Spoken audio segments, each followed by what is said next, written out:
Ya, Assalamualaikum warahmatullahi wabarakatuh. Kembali lagi bersama saya, Muhammad Kamal Habibi, di pelajaran DLE atau Dasar Listrik Elektronika. Pada kesempatan kali ini, kita akan mempelajari materi tentang besaran dan satuan elektronika. Dalam mempelajari ilmu kelistrikan dan elektronika, salah satu pengetahuan dasar yang paling penting untuk dikuasai adalah mengetahui besaran-besaran maupun satuan-satuan unit yang terdapat dalam ilmu listrik dan elektronika ini. Pengetahuan tentang besaran maupun satuan listrik dan elektronika ini dapat membantu kita dalam merancang, merakit, serta menganalisa sebuah rangkaian listrik elektronika. Tanpa pengetahuan dasar ini, kita tidak akan dapat mengetahui secara pasti nilai-nilai komponen listrik atau elektronika, nilai-nilai hasil pengukuran tegangan dan arus listrik, serta tidak dapat melakukan perhitungan dalam rangkaian seperti menghitung jumlah daya listrik yang dipergunakan, menyusun rangkaian seri paralel resistor, dan lain sebagainya.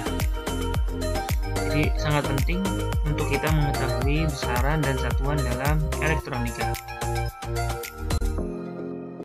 Yang pertama, besaran. Apa itu besaran? Ya, mungkin kalian sudah mempelajari di pelajaran fisika, namun ini untuk memperkuat saja ya. Besaran adalah segala sesuatu yang dapat diukur atau dihitung, dinyatakan dengan angka atau nilai, dan setiap besaran pasti memiliki satuan. Contoh-contoh besaran dalam ilmu kelistrikan dan elektronika adalah tegangan, arus listrik, hambatan, frekuensi, dan daya listrik.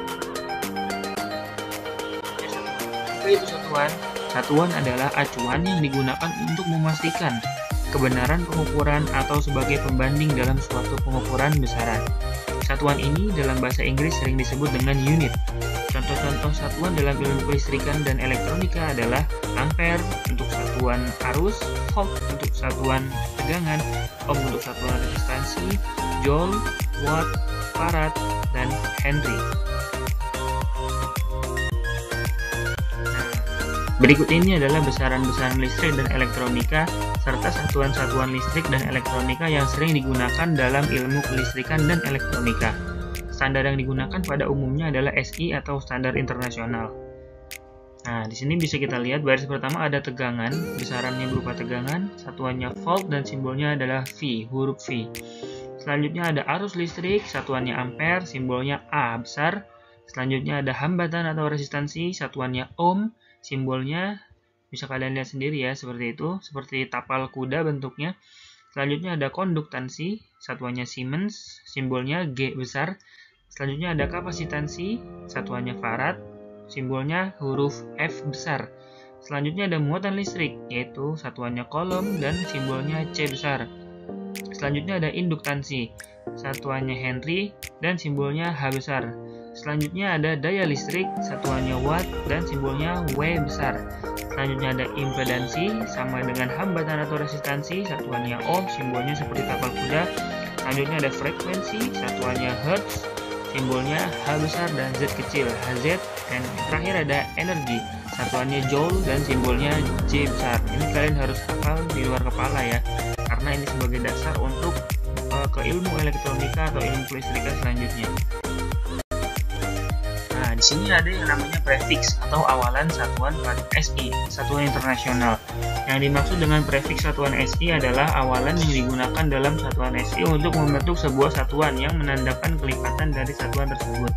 Di bawah ini adalah prefiks satuan yang pada umumnya digunakan dalam ilmu kelistrikan dan elektronika. Prefiks yang pertama ada tera, simbolnya T besar, desimalnya 1 miliar ya, 1 triliun. Nah, karena nolnya ada 12. Nah, 10 pangkat N-nya 10 pangkat 12. Selanjutnya ada giga, simbolnya G besar, desimalnya 1 miliar atau 10 pangkat 9.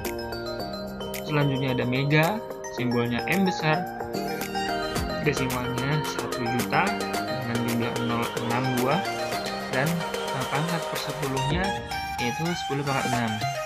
Selanjutnya ada kilo, simbolnya K ya, desimalnya 1000 karena nolnya 3, 10 pangkat N-nya 10 pangkat 3, 10 pangkat 0 ya. Kita tahu bahwa dalam kaidah matematika berapapun bilangan yang dipangkatkan 0 hasilnya adalah 1.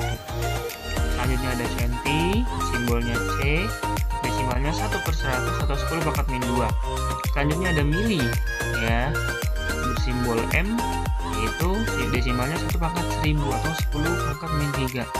Ada mikro, bersimbol seperti huruf U, cuma dibacanya mikro, yaitu 1/1 juta, ya, atau 10 pangkat min 6. Selanjutnya ada nano, 1/1 miliar, ya, dengan jumlah 10 pangkat n-nya 10 pangkat min 9. Yang terakhir ada pico, simbolnya P, desimalnya 1/1 triliun, ya, karena jumlah nolnya ada 12, atau 10 pangkat n-nya adalah 10 pangkat min 12. Nanti kalian bisa baca sendiri, dan nanti insya Allah dengan latihan soal kalian akan lebih paham fungsi-fungsi dari prefiks atau awalan satuan SI. Ya, kalau contoh gampangnya, misalkan kalian membeli kuota. Nah, biasanya kuota kan kalian beli dalam gigabyte. Nah, kayak misalkan 1 gigabyte sama dengan 1000 megabyte, seperti itu, untuk memudahkan konversi dari satu prefiks ke prefiks lainnya.